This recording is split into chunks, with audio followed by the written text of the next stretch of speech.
Patnubay at gabay ng magulang ay kailangan sa mga batang manonood.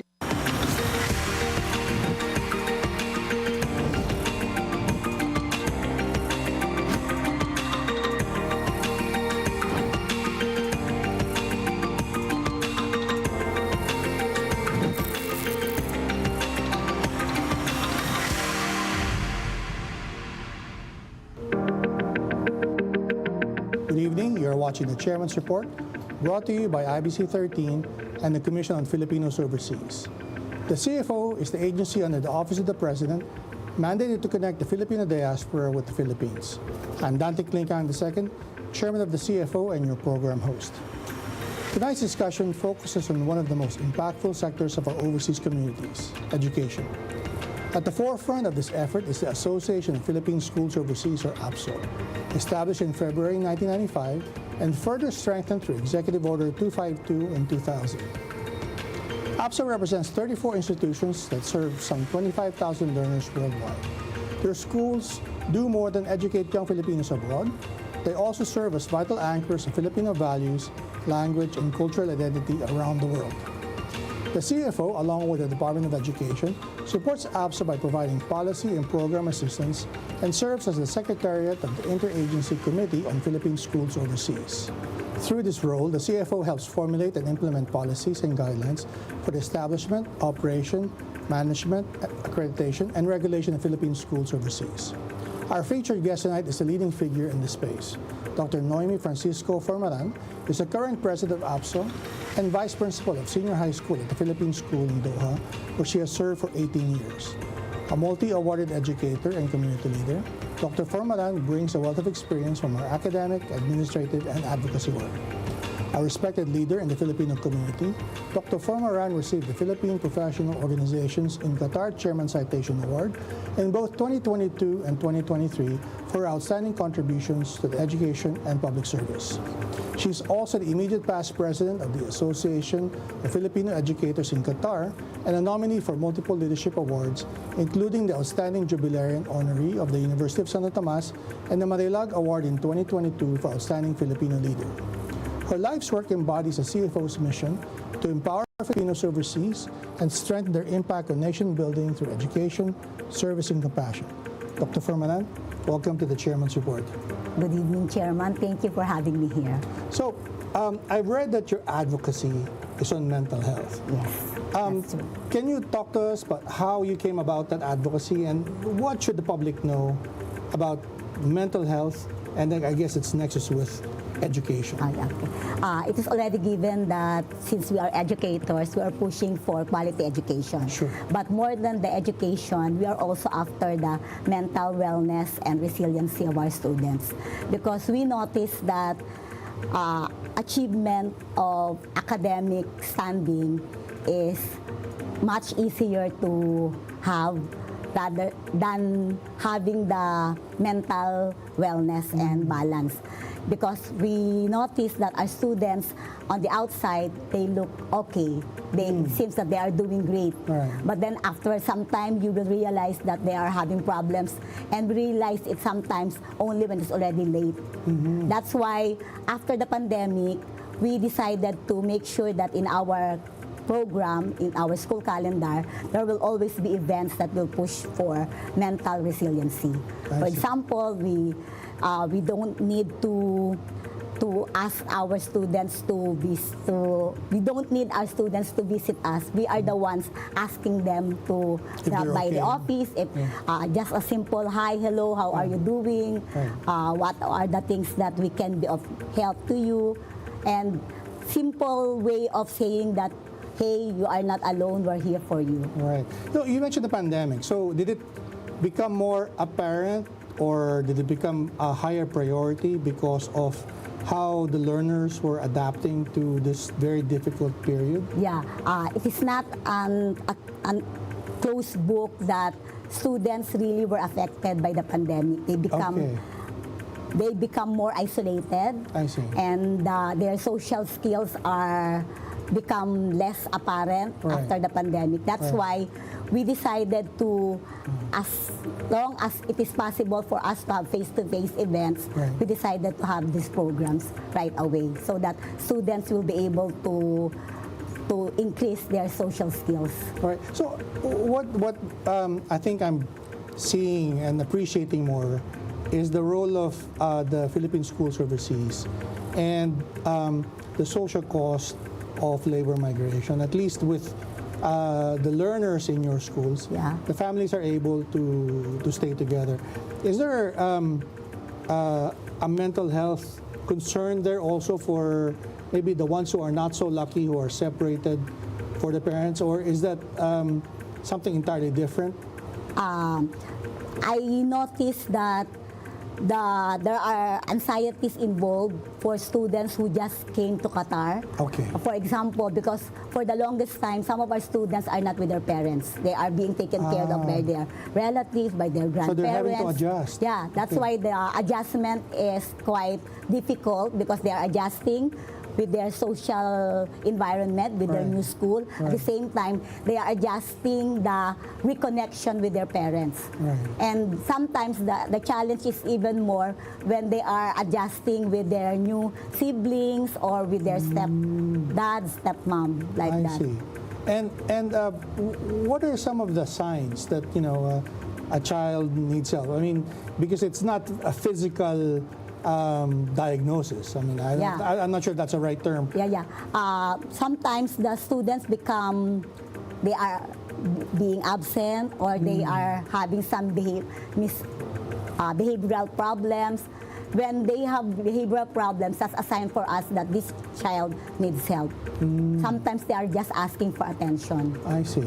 So how do you tell if it's a simple thing as missing their parents and needing attention, as you said, to something that's a little bit more serious? And where do Philippine schools overseas come in? Do you have counselors? Yeah, we have. Okay. And although that is also one of the challenges of Philippine schools overseas because there are a lot of students in Philippine schools overseas and the ratio of the counselor to the student is not being complied with because first Well, it's a problem for all of the schools in the country, really. But at the same time, we do our best to.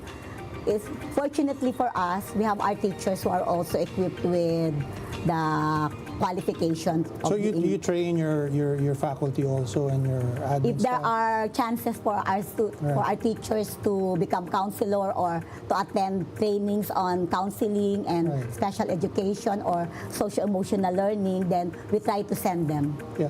So you're the expert in this area. What do you recommend for the OFW families who cannot bring their children with them, like the ones in Doha? What can they do, being separated from their family? Are there other resources they can ask for or Maybe take advantage? they should maximize the technology. Okay. Because that's one good thing about technology. Right. At least So FaceTime or- the barriers are lessened. Right. So they continue talking and keeping their communications open. Right, and then how often should this be? Because well, you know better than I do. The Filipinos who are working abroad, they're of course very busy. There's a time difference as well. Well, is there a recommended frequency? Is it daily? Is once a week Maybe- sufficient, or does it depend on the The more the situation? merrier. The more the But I merrier. mean, the more chances for them to talk and to communicate, the better. So, Right.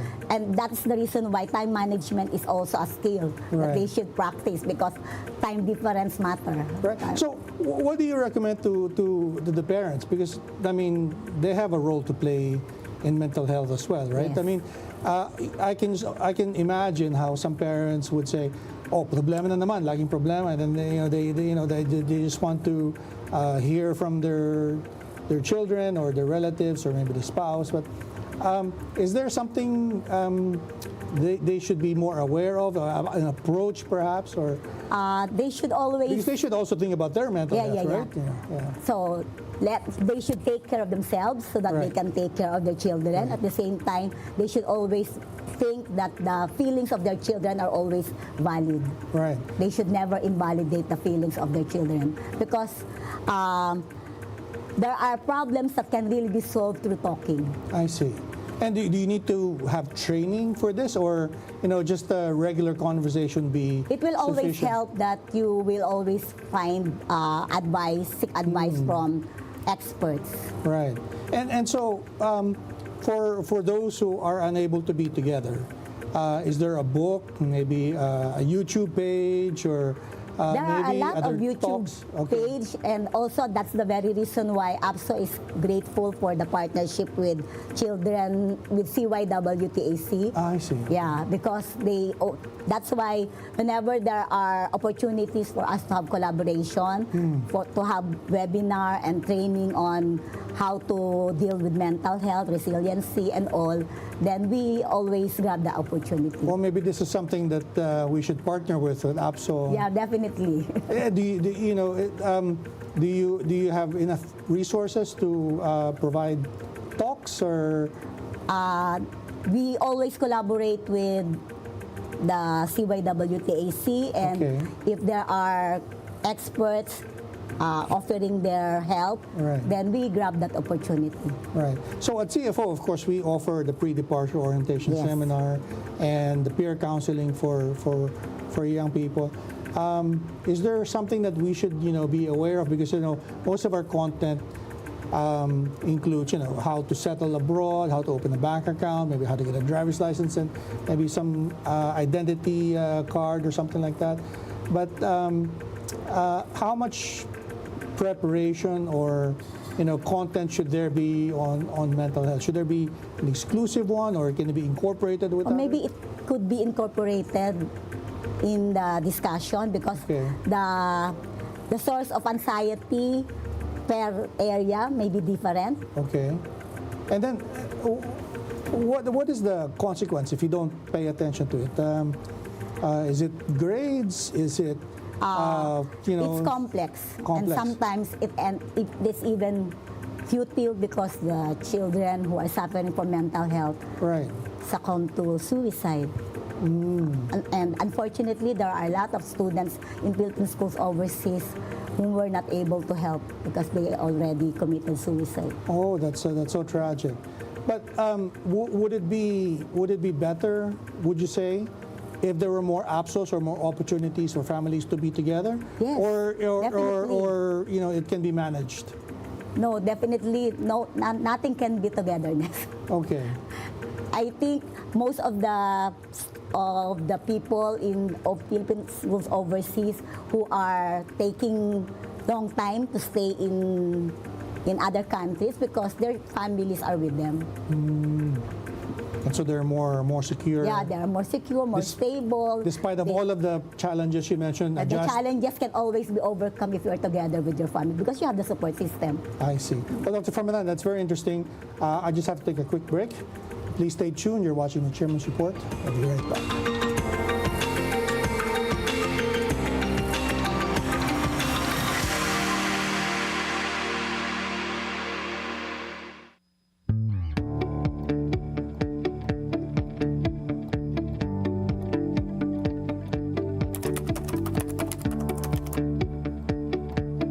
I had these reports from the typhoon coverage. Akala ko yung mga napapanood ko lang sa TV, madali lang siyang ibalita, madali lang kumuha ng impormasyon on the ground. Pero kapag nandun ka na, lalo na sa evacuation center, sobrang init nung paligid. Yun talaga yung pinaka-challenge. Hindi ko makalimutan kasi despite of that, na nararanasan nila sa loob ng evacuation center, tuloy-tuloy pa rin sila. These are the situations na minsan hindi mo maipaliwanag na magtatrabaho ka pa ba o tutulungan mo na lang yung mga nakikita mo kasi ang hirap nung sitwasyon nila. And it is so hard for me to deliver the news kasi alam mo kailangan din nila ng tulong. Kailangan nilang marinig yung boses, yung storya nila para mas marami pang tulong yung dumating sa kanila.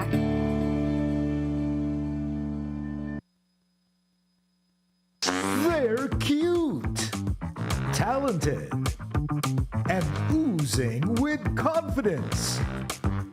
kantahan, sayawan, modeling, at storytelling. Nangunguna ang mga batang bibo.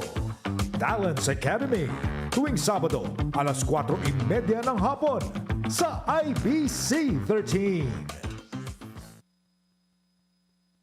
Mahahalagang kaganapan sa Kongreso. Issue at batas na direktang nakakaapekto sa bawat Pilipino. Requires to show the Philippines. On you as our young leader. Hatid ni na Sofia Potenciano at Bien Manalo. Congress News, Lunes hanggang Huwebes, alas 6:15 ng gabi, dito sa IBC 13.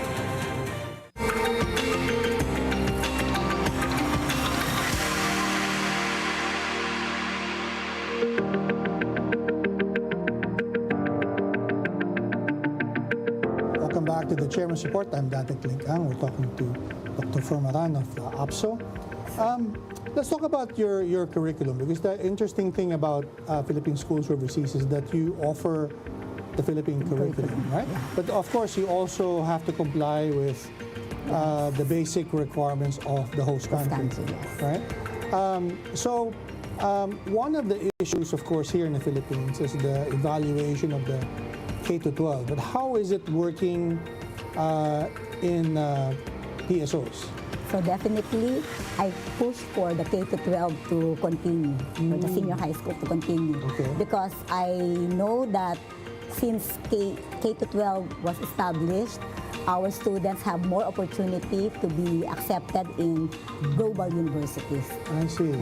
In fact, there was one time in Qatar that the engineers have less chances of being accepted if their university preparation is less than 4 years. I see. So now that we have the K-12, we have grade 11 and 12, our students need not attend bridge program. Our students are readily accepted in universities elsewhere. But the learners who graduate from PSOs, Yes. do they often come back to the Philippines, or do they, as you said, enroll in foreign universities, I guess, to remain with their parents? Some of the students still go back to the Philippines, but Okay. if they have opportunity for them to study abroad or in Qatar or I see. in their host country, they So stay, depending on remain the there. situation, right? Depending also on the parents, because I sometimes see. the parents do not like their children to be separated from them. I see. But what would be the value of attending a Philippine school then, if they plan on going to college in the Middle East or maybe even Europe or elsewhere and not come back? Because not everyone is given the opportunity to study abroad, I see. now considering the financial status. But if they opt to be reintegrated to the Philippines, it will not be very So hard for them. seamless transition. Yes, and they will not be solicited for additional fee. Right. Or they don't have to go back a few years and play catch up. Yes, Right. yes. I see. Now, some of the schools, the PSOs I've been to in Saudi Arabia, a few of them accept foreigners, and they were saying that the foreigners like the Philippine schools because they are able to study English. What's Yes. the situation in Doha in The your same school? thing. Okay. Most of the foreign Arabic parents there would like to have their children study in The Philippine PSD, school. in Philippine school, because they said that Filipino teachers are very good teachers. Okay. Or sometimes, before enrolling their children in international school, they enroll first in Philippine schools overseas. So by the time they enroll in international school, their children are already readers. I see, like British school or Yes, something like that. yes. So why don't they just enroll in the American school or the British school? Is there a difference in tuition or Tuition fee. facilities? Tuition fees, it's very much low cost. I see. So you offer good value without the without high sticker price. yes. Interesting. So going back to the K-12, as I said, they are looking at it here in the Philippines. What are some of the things that you think needs to be adjusted or need to be looked at because it's under review now. Yeah. There are some people who are criticizing it for not delivering some of the promises like employability. But from your vantage point in Doha, what's your input or what's your comment? I've been part of the committee which reviewed the K-12. the K-12 and the senior high school in particular. And yes, definitely there is a point in trying to reduce the number of subjects. Yeah. Because there That's are one of the redundancy. criticism, it's There are redundancy. Too much. Yeah. And compared to the curriculum of the other Schools. of the other nation, 5 against 15. In fact, when there are students, Filipino students who are studying from international schools, they would like to transfer to Philippine school, they cannot do so right away because there are a lot of subjects that they need to do before they are accepted. Right. And so there is really a point in reviewing. Okay. But definitely, I am not for abolishing the So you senior think high that the school. K-12 is still valuable? Yeah, it is As very opposed much to viable. It's 10. just that Yeah. it has to, the number of subjects has to be reduced. I see. Another thing that they talked about was that the system where you have tracks Okay. need to be reviewed. I think I've heard Congressman Romulo saying that I think they've actually considered or have thought about just removing the tracks. Some of the general subjects will be removed, and then there will only be 2 tracks now Okay, because some of the strands can be combined. I see. So I think the problem there was that sometimes the learners maybe graduate from a certain track and then they still go, like say TechVoc, and they still go to university. So they spend time now in a bridging program, which ends Yeah, up- because it depends in the university where they will enroll. In fact, the strand sometimes doesn't matter. Okay. For as long as you pass the entrance exam, then the Okay. university will accept you. Okay.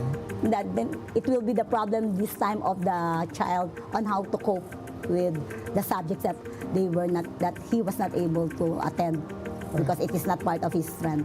Right. So besides decongesting the curriculum, are there any other things that you think needs to be done? Yeah, that is why what they are proposing now, the electives, where students will be able to choose the subjects that will really be aligned to their career pathway. That is a good suggestion.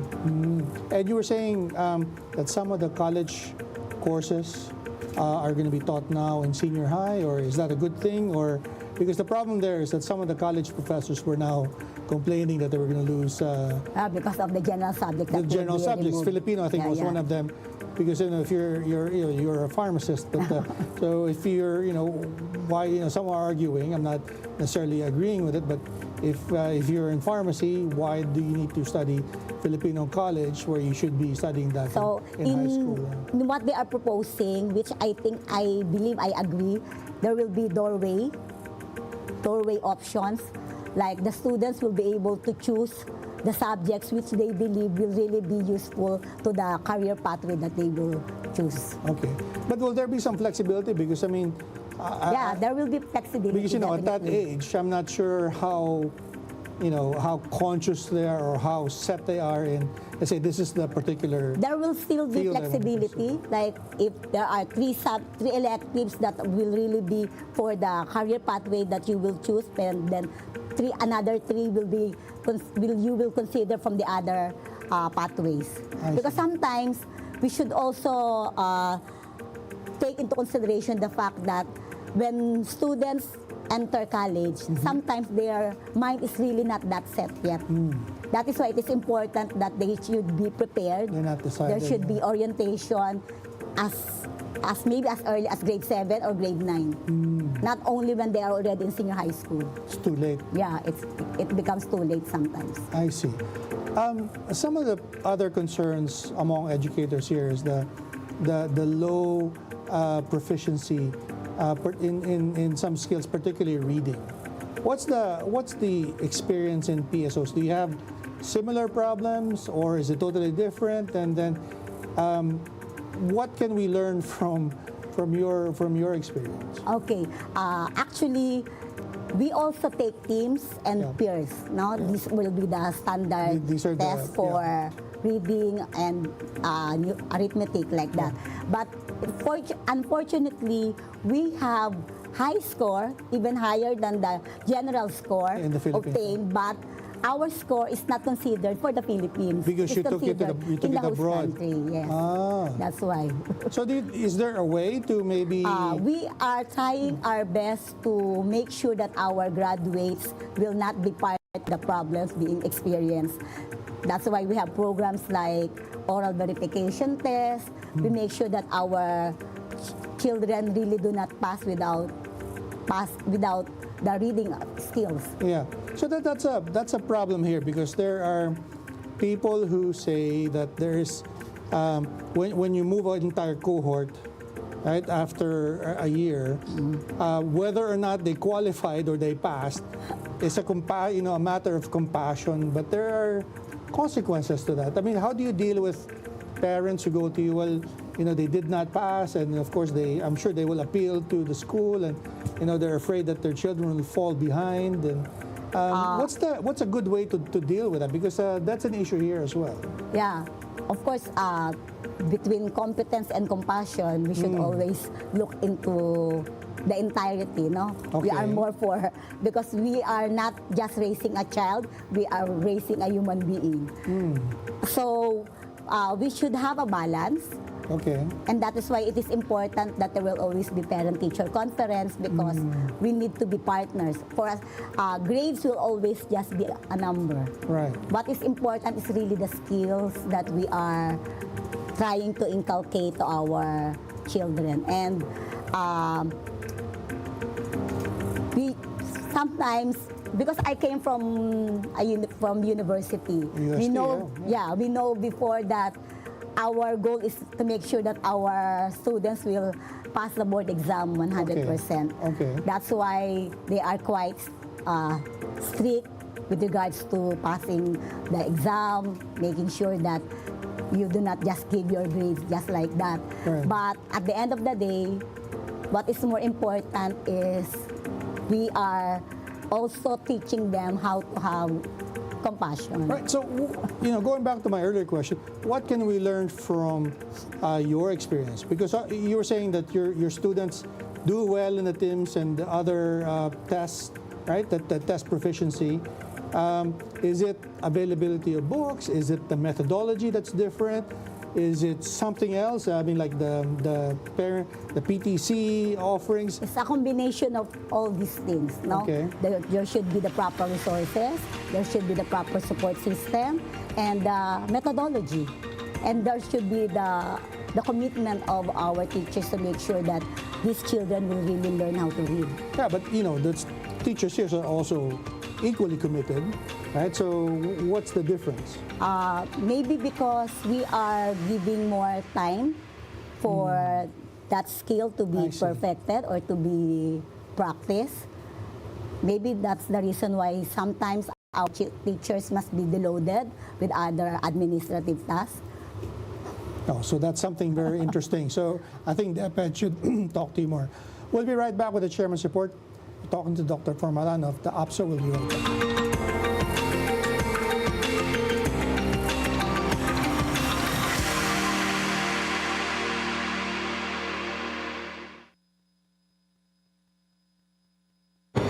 Bagong Pilipinas. Mahalaga ang kapakanan ng bawat isa. Lahat ng aspeto ng lipunan pinagtutuunan ng pansin ng pamahalaan at ni Pangulong Ferdinand R. Marcos Jr. Bagong Pilipinas, PBBM, Lingkod ng Bayan. Tuwing Linggo, alas 8:30 ng umaga.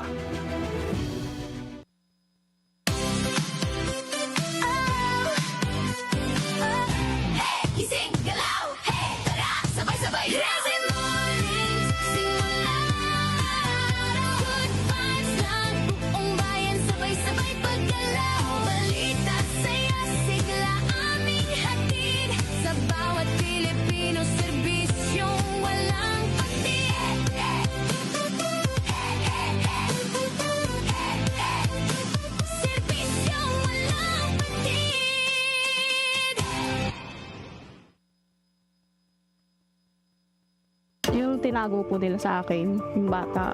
Hindi ko po iuurong yung kaso. Sinabi ko na mamubulok sa kulungan. Unang-una po, hindi po normal para sa amin yung ganitong buhay. Sa tuwing may inaapi, kami ang kakampi ng katotohanan at katarungan. Ito ang programa kung saan laging patas ang batas. Legally Speaking, tuwing linggo, alas 3 ng hapon.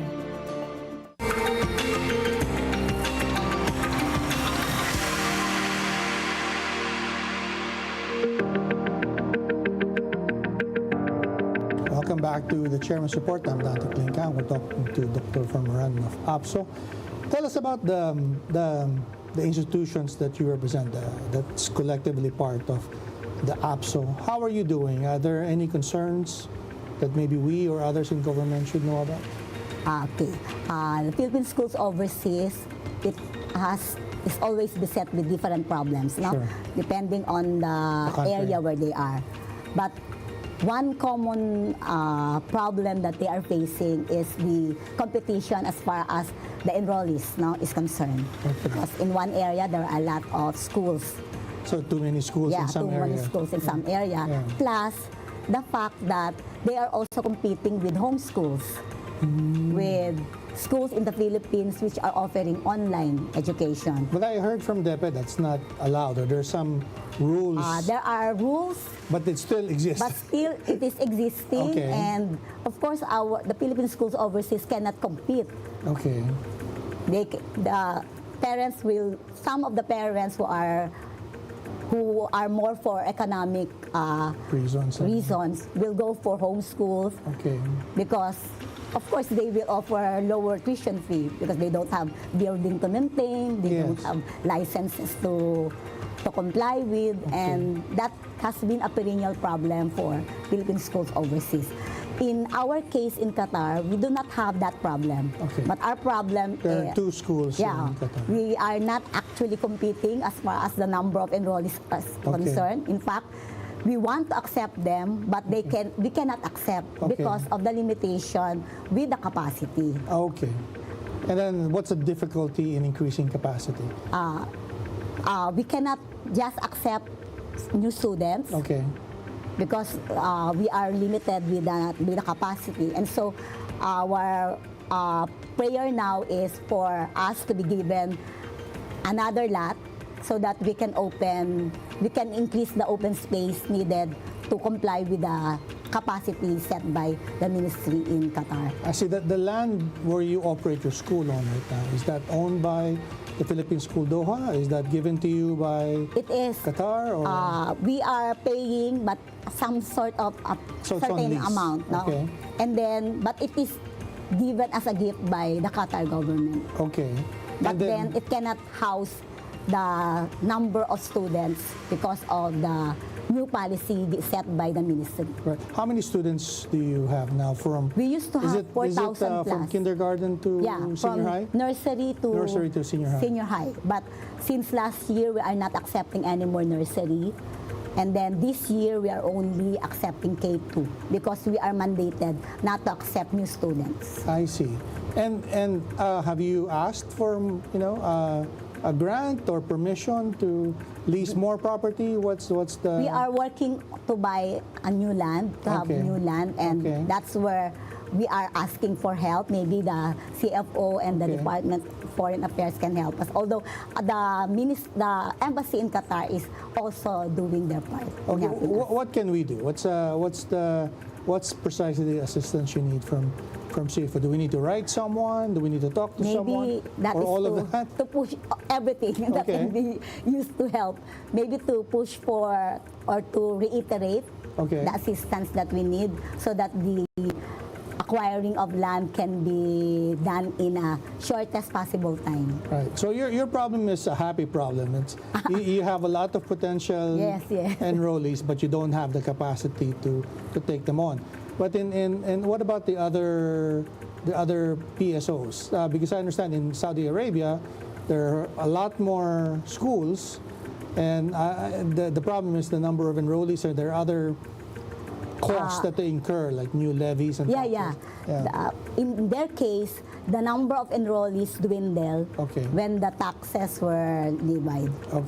Because it will take a lot from their salary, because I think the tax is on a monthly basis. And if you have around 3 or 4 children, then that will really take a lot of your income. And then in Qatar, what's the situation? Do they have to pay other new taxes? Or? Fortunately, we do not have to pay taxes there. I see. So what about others? Because there are schools also elsewhere in Greece and Italy. So far, they don't have also tax, but that is also one of their problems. They are competing with homeschools. I see. Now, what would be the argument for convincing a family to enroll in a PSO rather than a homeschool? Because you said the attraction is mainly the low cost. Yes, right? But of course, you cannot dismiss the fact that attending face-to-face school is always better than online school. Right.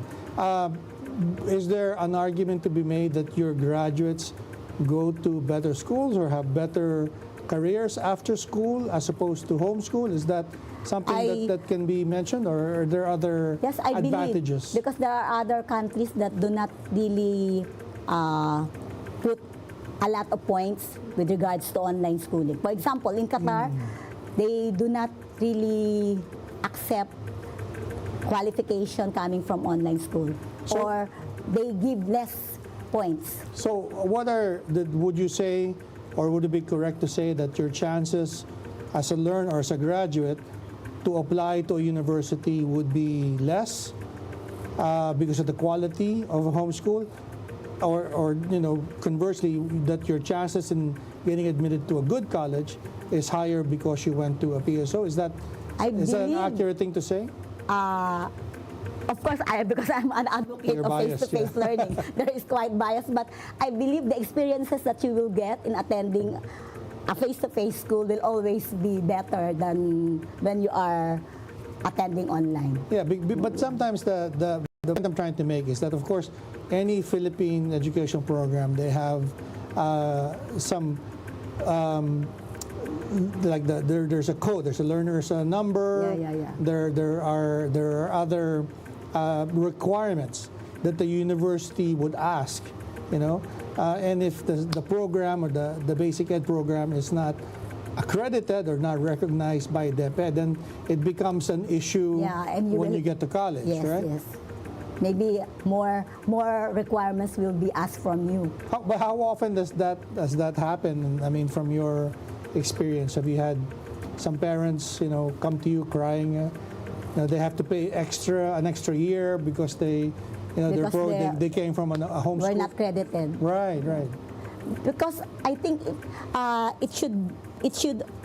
the DepEd has tried to send a memorandum regarding the requirement or regarding the validity of online schools. Yes. In UAE, they are not accepting. So maybe there will be waste of years if you will attend. Yeah, from DepEd, I've heard in the past, for instance, that all somebody needs to do is to report to DepEd that there is a homeschool operating in a country where they're not authorized. We have done a lot of reporting. Okay. Especially but of course, it's difficult to enforce because they're abroad. Still be the government. But the UAE government is really bent on not accepting or not crediting online schooling. So that's a danger. Yeah. It will be a risk on the part of the parents if they will enroll in online school. What happens if they try to enroll in a university? They're not accepted, or do they send them back to you for? They may not be accepted, but we do not know. In our case, they will not be, the number of years that they have spent in online school will not be credited. So if, let's say, they attended grades 5 and 6 for online school, when they try to enroll in Philippine school overseas, they will only be credited up to grade 4.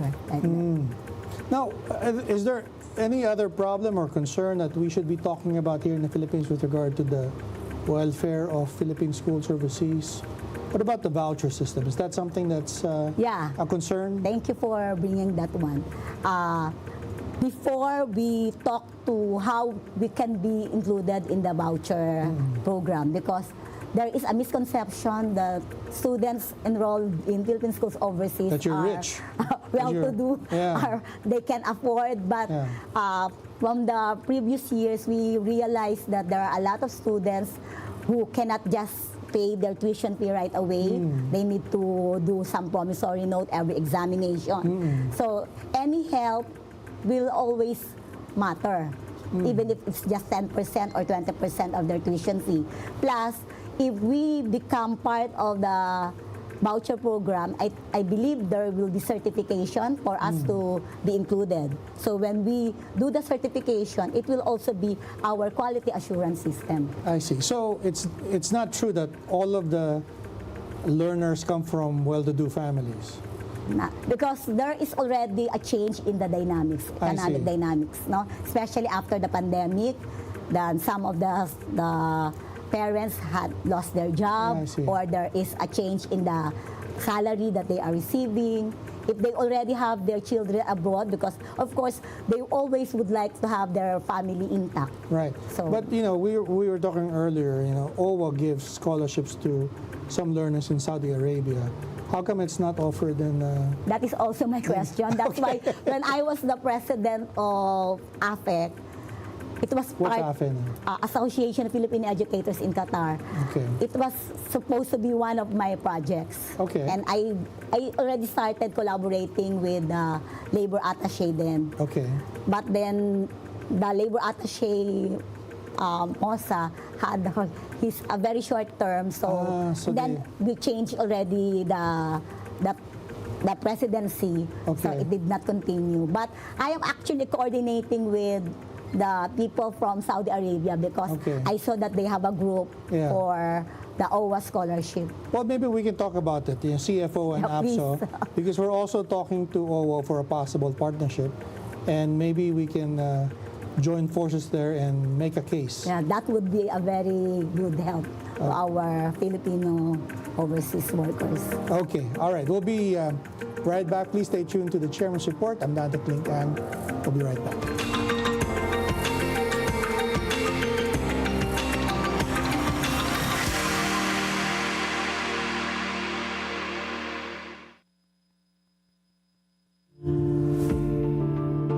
Sila ang mga hinalal ng taong bayan upang maisulong ang kaunlaran sa bayan at maiangat ang antas ng kabuhayan ng mamamayang Pilipino. Kasama si Miss Cathy Villar, ating kilalanin ang Senado ng Pilipinas tuwing Linggo alas 9:30 ng umaga.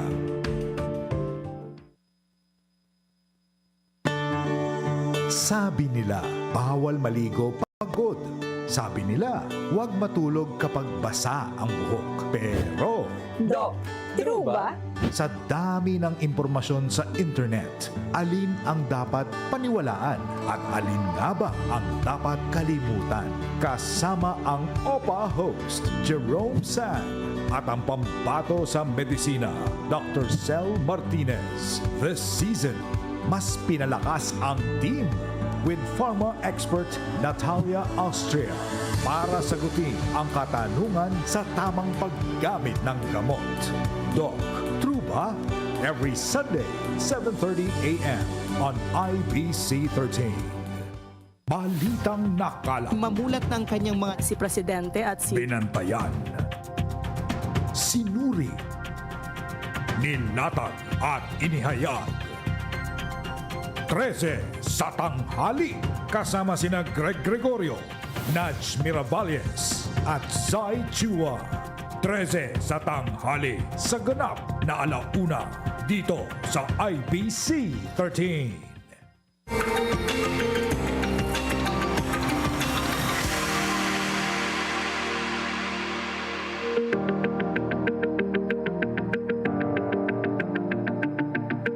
Welcome back to the Chairman's Report. Talking to Dr. Formaran of APSO. Can we shift gears for a minute? Okay. Because we're talking about, your role in APSO and also your role as an educator in Doha, but you're also a parent, How was your experience, bringing your family to Doha? How did you end up in Doha to begin with? You were already teaching here. What brought you there?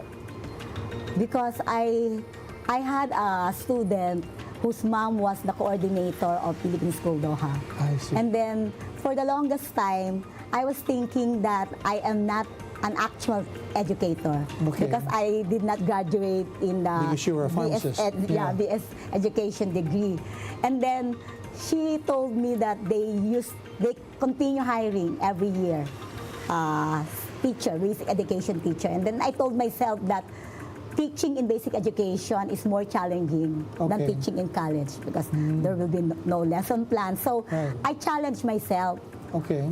Because anyway, during that time, we have the chance to go on leave and still have the tenure position. So you took a sabbatical or something? So I took a leave for 2 years and then and applied.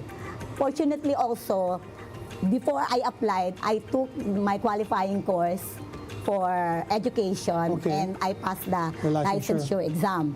So I took the chance of submitting my resume and fortunately I am accepted. So I told myself that I will just do it for 2 years. Okay, and how many years has it been? Now I'm already in my 19th year. 19th going year, to wow. 19 in Doha. Did you go there by yourself? Did you bring your family at the same time? Or? First year, I am only by myself. Then I took my husband and my daughter. My daughter also studied. Because I was about to, when UST was calling me to if I will resume, to report back to work, then I told myself the 4 years that I will be with my child, without my child will be a lot.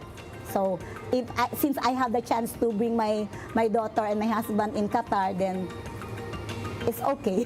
Because after all, the monetary speaking, since there is no tax in Qatar, then it's just okay. I see. And so, talk about that, because you were talking about the value of PSOs in keeping families together.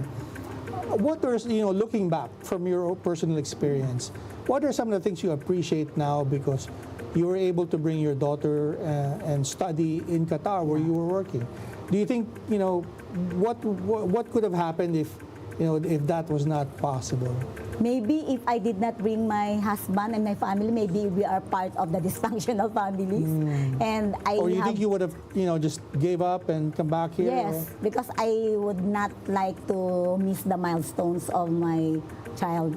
All right, so keeping your family together was really more important to me. And so it's interesting that PSO had a role in keeping your family together. Yes, very much. And that is one thing that I am grateful for PSD. I see. And then your daughter, did she end up going to university in Doha, or did she come back to UST? Back. I see. She went back to study in UST also. Oh, just like because you. That is her dream. Okay. And then where is she now? Is she? She is now with me in Qatar. You cannot be separated.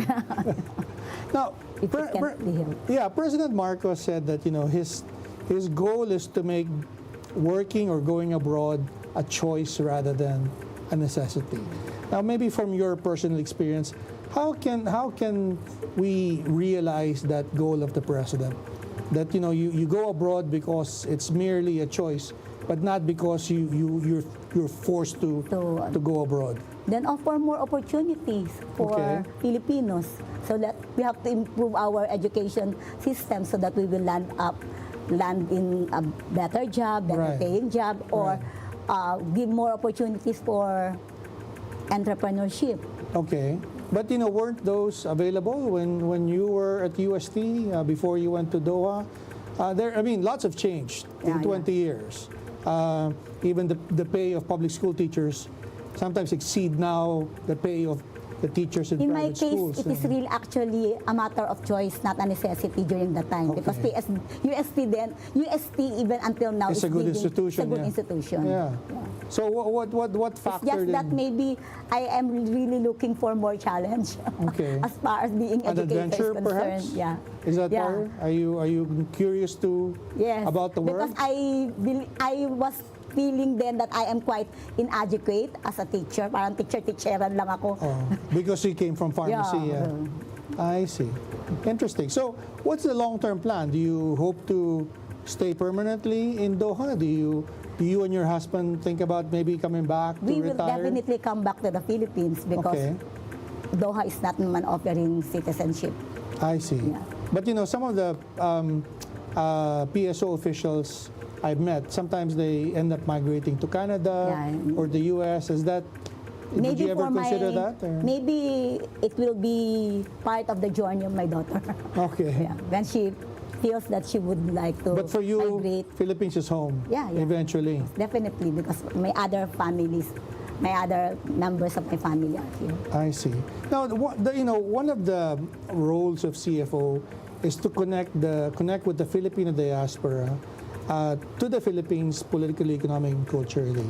We have an immersion program like you lead, where we invite young Filipinos to, learn their roots and our culture. You know, as an educator, and you're not a teacher anymore. You have 20 years under your belt. How can we connect with people like your daughter who grew up 20 years abroad? What would be the best approach, you think, to convince them to reconnect with the Philippines? What should we be doing?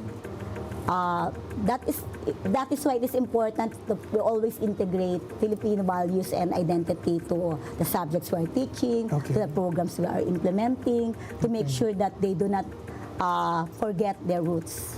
Okay. So whenever there is a chance for them to be introduced, like Okay. let's say the ULID program, Okay. they should always be encouraged to attend. Now, did you make your daughter go back during the summers, or Yes, yes. My daughter is very much attuned because Okay. actually she is taking masters in cultural heritage. That Oh, is in UST? yeah. Oh. That is her passion. I To see. make sure that the Filipino heritage is alive. I see. Well, how do we do that? For someone who maybe grew up abroad already, and they don't identify as Filipino, but maybe they identify as, maybe the nationality of their host country. In Philippine schools overseas, I think it is imperative that in all our programs, the Filipino values, identity, and culture are always there. Even just encouraging them to sing with their hearts and soul, the national anthem, that is part of them bringing them back to where they should be. I think we need to encourage them to enroll in a Philippine school overseas, but first you need more land. Yes. But Dr. Formalan, thank you very much for your time. I really enjoyed talking to you. But before we end the program, would you like to leave a message to our audience? Yeah, definitely. So good evening. I am happy that I am here now speaking about and introducing APSO. So Philippine Schools Overseas exists. So for our fellow colleagues and schools belonging to Philippine Schools Overseas, which are not actively a member, not an active member of APSO yet, please join us so that we will be together pushing for quality education for our Filipino children. Dr. Formalan, thank you very much for your time again. Thank you very much to IBC 13 and to Mr. Jimmy Policarpio for agreeing to partner with us on this program. I'm Dante Klink. This has been the Chairman's Report. I'll see you next week.